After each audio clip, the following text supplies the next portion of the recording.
আসসালামু আলাইকুম রহমতুল্লাহ।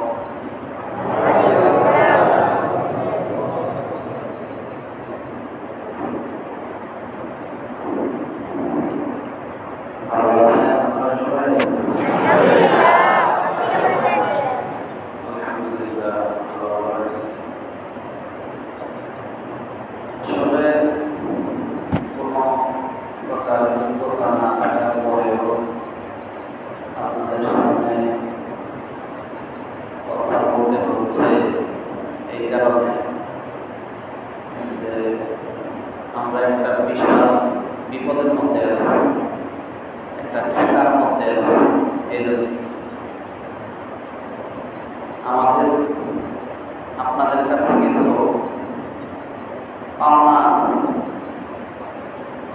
সেই পাওনাটা চাওয়ার জন্য আসছে। ভিখারির ঝুলি নিয়ে আসছে।